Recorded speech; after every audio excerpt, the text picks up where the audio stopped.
I stood in my graduation gown, staring at the empty row where my parents should have been. Everyone else had family cheering, snapping photos, crying happy tears. Me? My phone buzzed with a text. "Sorry, honey. Your brother's launch party is today. We can't make it." My chest burned, but my lips curled into a smile. They had no idea what I'd been hiding for months. No clue that in a few minutes, every single person in this auditorium, and the world watching, would know my name. And when they did, my parents' absence would speak louder than any cheer could. The cheers around me swelled as the MC called my name. I rose from my seat, diploma in hand, feeling the weight of every step toward the stage. Cameras flashed. Applause filled the auditorium. But when the spotlight swept across the rows of families, it landed on an empty patch of seats. Mine. I kept my chin high, refusing to search the crowd for the faces I already knew weren't there. I'd known this day was coming for years. In some ways, it had started long before today. I remembered my 9th birthday, the smell of a store-bought cake with my name misspelled in bright blue icing. My gift was a second-hand copy of a book I'd already read. Down the hall, my older brother tore the wrapping off a brand new laptop for his 18th. "It's for his future," my mom had explained, ruffling my hair. "One day, you'll understand why your brother is more important." The words had clung to me like burrs, scratching every time I thought about them. The memories stacked one on top of another. School science fair? They were in the bleachers at my brother's basketball game instead. My high school art exhibition. They'd sent a text saying they were so proud, but couldn't make it because of a business dinner for his startup. Each missed moment left a small bruise. By the time I entered college, I was covered in them. But nothing stung quite like what I discovered 2 weeks ago. I had stopped by my parents' house to pick up a few boxes I'd stored in the garage. My mom's coat was hanging by the door. A folded piece of paper peeked from its pocket. I pulled it out without thinking. Just a reflex. It was an embossed invitation to my brother's official launch party for his company, scheduled for the exact same day and time as my graduation ceremony. My breath caught when I saw what was tucked behind it. The envelope for my graduation invitation, still sealed, still addressed to them. I slipped it back where I found it, heart pounding. It wasn't just a scheduling conflict. They had chosen. Again. Later that night, in the quiet of my dorm room, I did what I always did when the ache threatened to hollow me out. I opened my laptop and stared at the muted group chat on my phone. Family Forever was the name, though the irony burned. My brother, my parents, my aunts and uncles. It was all there. But I wasn't. I'd found out about it months ago, when my aunt accidentally sent me a screenshot meant for the group. I never told them I knew. Instead, I watched from the edges of my own family, piecing together the truth from digital crumbs. Photos from my brother's events, jokes about the golden boy. Plans made without me. I was the ghost at the edge of their table. That week, as the deadline for RSVPs to my graduation passed, I saw a message in that chat, a picture of my brother in a suit, standing under a banner for his company's launch. "We'll all be there," my dad wrote. My mom replied with heart emojis. If I'd ever doubted their priorities, that was gone now. They believed I could handle myself. Translation: I wasn't worth investing in. My brother, they said, had real potential, but needed their support to make it. I was the afterthought, the self-sufficient one. And self-sufficient people didn't get parties. The final blow came 3 days before graduation. I had been checking my spam folder for a confirmation email about the ceremony when I noticed something strange. a forwarded email thread between my department chair and my mother. Weeks earlier, my professor had invited her to a private reception honoring the finalists for the Young Innovator of the Year award. I was one of them. She had replied politely, thanked him, and said she would have to decline due to prior commitments. Then she deleted the message from her inbox. If she hadn't accidentally synced her account to an old family computer I sometimes used, I never would have seen it. I sat back in my chair, staring at the screen, my hands trembling. They had known. They had known about the award, about what I'd been working toward, and they hadn't cared enough to show up. The reception had passed without them. They hadn't even asked me about it. So I did something I hadn't done before. I saved the email, dragged it to a private folder, and backed it up to a flash drive. I didn't know exactly what I'd use it for, but I knew it would matter. That night, I lay in bed listening to the hum of the campus outside my window. The noise of cars, the laughter of students heading back from bars. It all felt distant. In my mind, I kept replaying that empty row of seats at my graduation, the one I hadn't even seen yet but could already picture perfectly. And for the first time, I didn't feel just hurt. I felt something sharper, a plan beginning to take shape. I threw myself into the only battleground where I had control: my work. My grades were flawless, each semester's transcript a quiet act of rebellion. But my real fight lived in the hours after sunset. By day, I was just another student in jeans and a hoodie, walking from lecture halls to the lab. By night, I became Green Girl, an environmental content creator with over 500,000 followers. Under that alias, I posted videos about sustainable living, breakthrough eco-technology, and small ways to make a difference. I filmed in my cramped dorm room, angled the camera so no one could see the textbooks piled against the wall. I answered messages from strangers who said my content inspired them to start composting, to organize cleanups, to believe they could change something. Not once did I mention my real name. Green Girl was mine, untouchable by the family, who measured worth by profit margins. Some nights, after hours in the lab running data for a climate impact study, I'd collapse onto the floor of my dorm, guitar in hand. My roommate Jess would peek out from behind her laptop. "You look like hell," she'd tease. I'd smile faintly, strumming a few soft chords. "I wish my parents saw me like you do," I'd say, the words light but my chest tight. Jess would hum along, not pushing for more, and I'd be grateful for the silence. Those moments were my pause, my proof that not everything had to be a battle. Then came the email. I was standing in line for coffee between classes when my phone buzzed. "Congratulations," the subject read. I opened it, my pulse quickening. I had been selected as a finalist for the Young Innovator of the Year award, international recognition for the project I'd been developing in secret for nearly 2 years. The award came with funding, networking opportunities, and a platform far bigger than my Green Girl channel. I stared at the screen until the barista called my name twice. Part of me wanted to scream, to run to someone, anyone, who would care. But I knew better. This was not a victory to share with people who had already decided my victories didn't matter. Weeks passed in a blur of deadlines and late-night content creation. My body began to feel the strain. My hands shook from too much coffee. My shoulders ached from hours hunched over a laptop. The more I tried to keep my two lives separate, the harder it became. Sleep was a luxury I couldn't afford. Rumors started to spread on campus. Someone had pieced together that Green Girl was a student here. A classmate swore she recognized my voice from a video. I laughed it off, but inside panic crawled up my spine.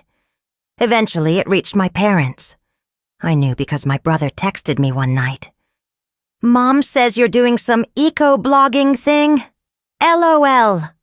She says it's cute. Cute, like a finger painting tacked to the fridge. When my parents called a week later, it was just to confirm the rumor.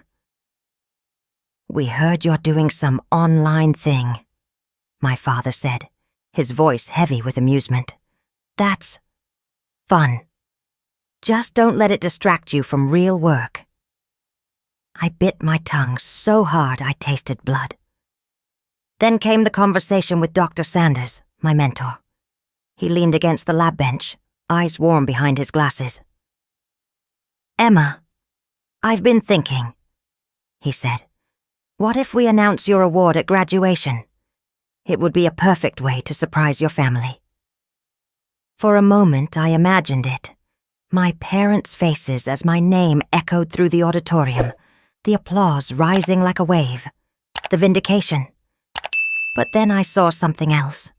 My mother's polite smile, my father's nod, the way they'd find a way to make it about my brother anyway. I shook my head slowly. No, I said, letting the word settle between us. Dr. Sanders tilted his head. Why not? I smiled, but it wasn't the kind you give when you're happy. It was the kind that means you're already 5 steps ahead. Because I have a better plan. The lab became my sanctuary. The hum of the fume hood, the click of my pen against the notebook, the quiet concentration of my team. These were the sounds that steadied me.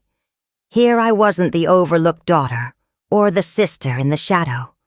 I was Emma Reed, the mind behind a project that could change how small communities processed waste. In the lab, every idea was weighed by its merit, not by the name attached to it.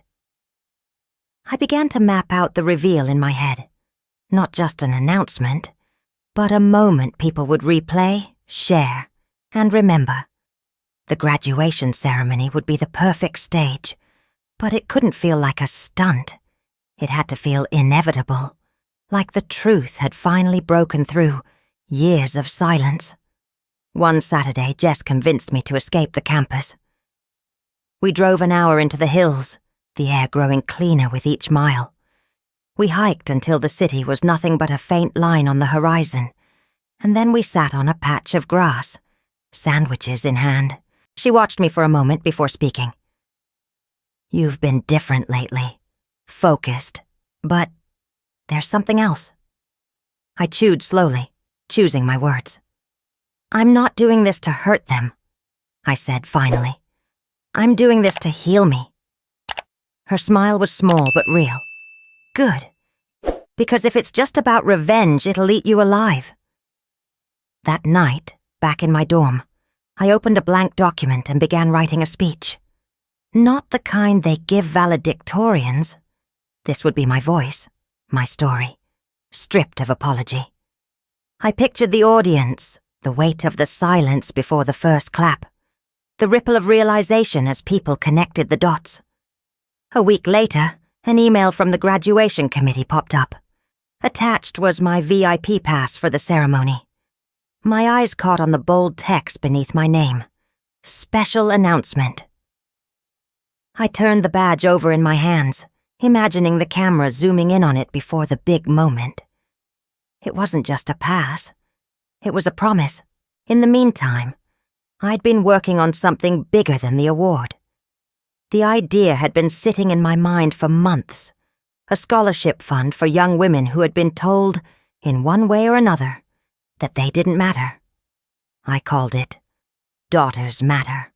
I funneled part of my Green Girl sponsorship earnings into it, enough to cover at least 3 full scholarships for the first year. I didn't tell anyone, not even Jess. Then, 2 days before graduation, the plan almost unraveled. I was in the student cafe, laptop open, when I heard a familiar voice. My brother stood at the counter ordering coffee. I froze, praying he wouldn't see me. But as he walked past, he paused. "Heard a rumor?" he said, smirking. "Something about you and some big award." My stomach tightened. "Who told you?" He shrugged. "Doesn't matter. Mom and Dad know too. I told them. For a split second, I hoped. Maybe this time they'd come. Maybe knowing I was being recognized on a stage they couldn't ignore would make a difference. But he kept talking. They're still going to my launch party, though. You understand, right? It's business. Something in me went very still. I realized he wasn't being cruel on purpose. He genuinely believed it was reasonable. That somehow, a ribbon cutting for his startup carried more weight than my years of work. I smiled faintly. Of course. Business. That night, in my dorm room, I scrolled through my contacts. My parents' names sat near the top, along with my brother's. I hovered over them for a moment, then pressed delete. The phone felt lighter in my hand, and so did I. Tomorrow they'd be in a different room, clinking glasses and making speeches about vision and innovation. And tomorrow, I'd be standing under a spotlight, holding proof that I had built something of my own, something they couldn't take credit for and couldn't ignore. The morning of graduation, sunlight spilled through the blinds, cutting stripes across my bed. My phone buzzed on the nightstand before I was even fully awake. I reached for it, still half asleep, and read the message. Sorry, honey. We can't make it. Your brother needs us today. No emojis, no explanation beyond that single blunt sentence. I stared at it until the words blurred, my hand tightening around the phone. Jess, who was zipping up her dress, glanced over. What's wrong? I turned the screen toward her. She read it, her jaw tightening, then grabbed her phone without another word. Before I could ask, she was already live on Instagram. Hey guys, she said to her viewers. So today is my best friend's graduation. And guess what message she just got from her loving parents? She flipped the camera to me. I didn't flinch. The shock had burned off too quickly, leaving something calmer in its place. They won't be there, I said, my voice even. They have something more important. The comments exploded almost instantly, little heart and angry face reactions filling the screen.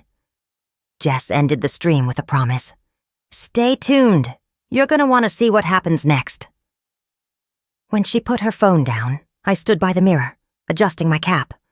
I looked at myself, gown draped perfectly, tassel hanging to the right, and felt that strange mix of emptiness and anticipation that had been building for months. I inhaled slowly, deeply, and exhaled. All right, I murmured just loud enough for Jess to hear.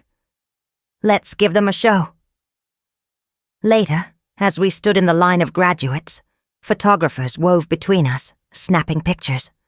One of them paused, focusing his lens on the gold envelope in my hands. I let him. The shimmer of it caught the sunlight, reflecting a warm gleam. Inside was my speech, the one I'd been refining for weeks. The ceremony began in a rush of music and applause. Names were called, diplomas handed over, caps tipped politely to the audience. I waited, the envelope resting against my palm, feeling heavier with every passing moment. When my name echoed through the speakers, I stepped forward, crossing the stage in measured strides. My heart beat in time with the drum of applause. The MC shook my hand, then gestured for me to remain on stage. Ladies and gentlemen, he began. Today we have a special announcement. A murmur rippled through the crowd. Emma Reed, a graduating member of our environmental science program, has been awarded the International Young Innovator of the Year prize for her groundbreaking work in sustainable waste processing technology. Gasps and cheers rose from the audience. On the massive screen behind me, a video began to play. Footage of me in the lab, interviews with my mentors, clips from my Green Girl content. The sound of my own voice filled the auditorium, narrating the journey. When the video ended, people were on their feet. The applause was deafening, like a wave crashing over me. I smiled, not for the cameras, not for the crowd, but for myself. This was mine. The MC handed me the microphone. My fingers tightened around it, but my voice was steady. "Thank you," I began. For a long time I thought that, in order to matter, I had to be seen. But sometimes you have to build your own stage when no one offers you a seat. I spoke about the project, about the vision for a cleaner future, but then I shifted. The prize money, every cent of it, will go toward the Daughters Matter Scholarship Fund to support young women told they don't matter enough to be invested in. There was a pause, just a beat, before the room erupted again. I caught sight of Jess wiping at her eyes in the front row. Somewhere in the crowd, phones were up, recording every word. That moment became twist 4. Within an hour, a clip of me on stage announcing the scholarship was all over TikTok. The caption read, "She turned pain into purpose." The hashtag, or she deserved, bet a shot to the top of trending, accompanied by screenshots of my earlier live-streamed reaction to my parents' text. By the time the ceremony ended, my phone was buzzing nonstop. Messages from classmates, distant relatives, even strangers poured in. But 3 missed calls kept rising to the top. Mom, Mom, Mom. Then 2 from Dad. Then 1 from my brother. Jess glanced at my phone. "You gonna answer?" I slid it into my gown pocket without looking. "Not today." Outside, the air smelled like fresh-cut grass and spring flowers. Graduates clustered together for photos, families embracing, laughter echoing under the blue sky. I stood with Jess for a few shots, the gold envelope now folded neatly in my bag, my diploma tucked under my arm. My parents were somewhere else, glasses raised in toast to a different success. Maybe later they'd see the clips. Maybe someone would send them the trending hashtag, and they'd watch the crowd stand for me. Or maybe they wouldn't. It didn't matter. For the first time, their absence felt like freedom, not a wound. The week after graduation felt strangely quiet. Without the constant churn of assignments, lab deadlines, and secret planning, I was left with long stretches of time, and the thoughts I'd been pushing aside for years. That's when I booked my first therapy session. The office was warm, lined with soft chairs and bookshelves. Dr. Patel, my therapist, had a voice that made it easy to speak without feeling rushed. I told her about the years of being second in my parents' eyes, about the missed events, the deleted email, the launch party that had mattered more than my graduation. I admitted that no matter how much I'd accomplished, a part of me still wondered if I was enough. She didn't try to erase the pain with quick reassurances. Instead, she asked questions that made me think about what I wanted now, not from them, but from myself. By the 3rd session, we were talking about boundaries, what I'd allow in my life, what I wouldn't, and how to hold that line even when it hurt. Outside of those sessions, I poured myself into my online community. Green Girl's followers had doubled since the graduation clips went viral. The comments section was full of people telling me their own stories, being overlooked, underestimated, told to wait their turn. One evening, as I sat cross-legged on my bed, I scrolled through the latest messages. A girl from Ohio wrote, "My dad told me college was a waste for me, but I just got my acceptance letter and your story kept me from giving up."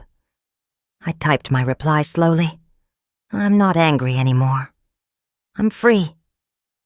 That line stuck with me long after I hit send. The next morning, I opened my email to find a subject line that made my breath catch. Invitation to speak at TEDx. They'd seen the graduation video and wanted me to share my story and my work in a talk. My fingers hovered over the keyboard, the yes forming without hesitation. When the day came, the red TEDx letters stood on the stage like silent witnesses. I walked out in a navy dress, the lights warm against my face. The audience quieted. "My name is Emma Reed," I began, "and for most of my life I waited for people to clap for me. I thought their applause would mean I mattered. But here's the truth. Sometimes you can't wait for them to clap. You have to build your own stage." I spoke about the power of creating your own space when none is offered, about the scholarship fund and the women it aimed to help. I talked about the courage it takes to break cycles of favoritism and neglect, not just in families, but in workplaces, communities, anywhere people are told they are less. Halfway through, I noticed a woman in the second row. She was dabbing at her eyes with a tissue. After the talk, she found me backstage. "I have a daughter," she said, her voice trembling. "She's 15. I think I've been treating her like she'll be fine without my attention, because I'm too busy with her brother. But your talk—" She broke off, taking a deep breath. "I'm going home to change that. Thank you." It wasn't applause, but it was something better, a tangible ripple of change. That night I sat on my balcony, city lights spread below, feeling lighter than I had in years. The boundary lines I'd drawn in therapy weren't just walls. They were the edges of a life I was building. Then my phone buzzed.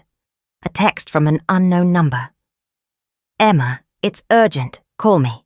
It's about your brother." I stared at the screen, the glow reflecting in the glass door beside me. My thumb hovered over the call button, but I didn't press it.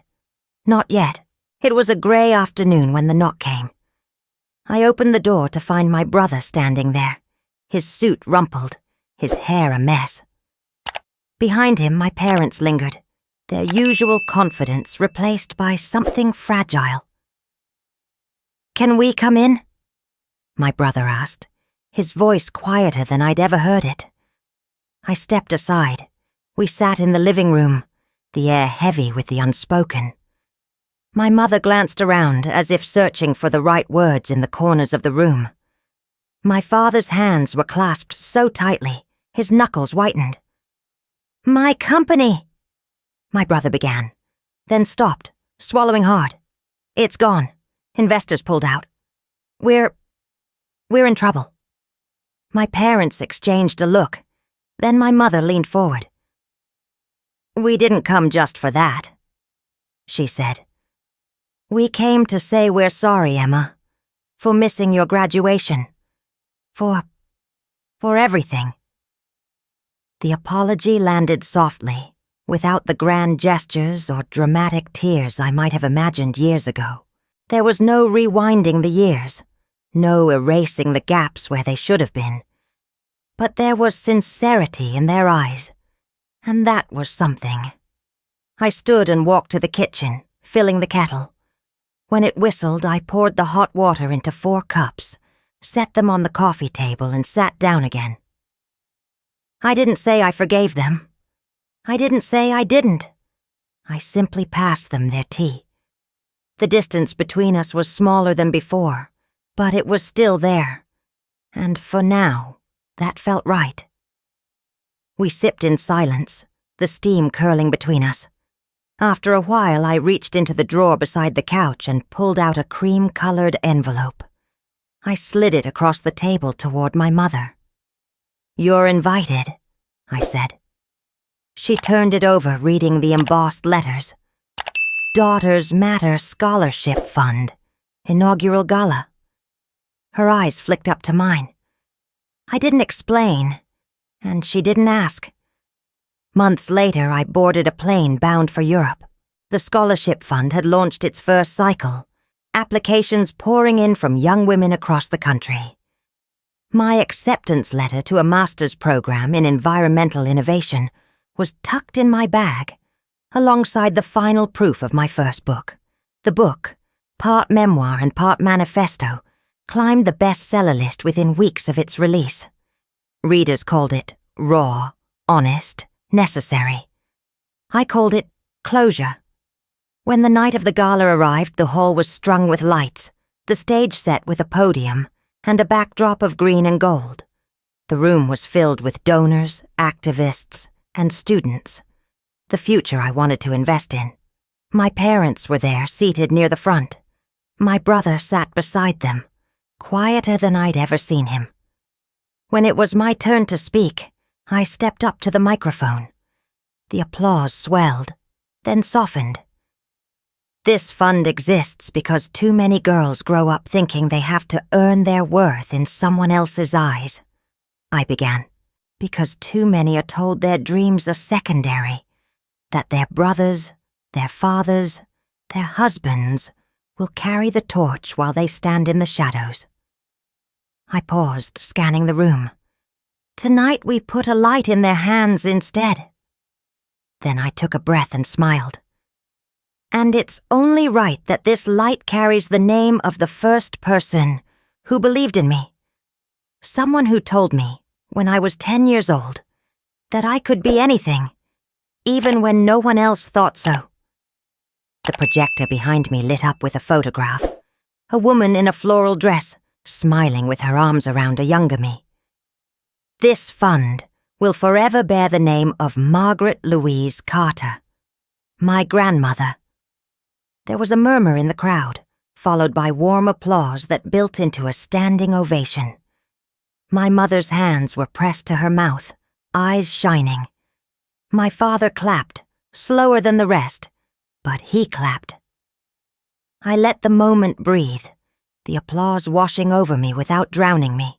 Then I leaned into the microphone one last time. "Thank you," I said, "for teaching me that love is a choice, and I choose it for myself." The camera flashes lit up the room, catching my face in that exact second, a mixture of peace, pride, and something unshakable. The choice wasn't about them anymore. It was about me, and the life I had built, one boundary, one risk, one truth at a time. And as the lights dimmed and the music swelled, I knew this wasn't the end. It was the kind of beginning you don't wait for. You make yourself.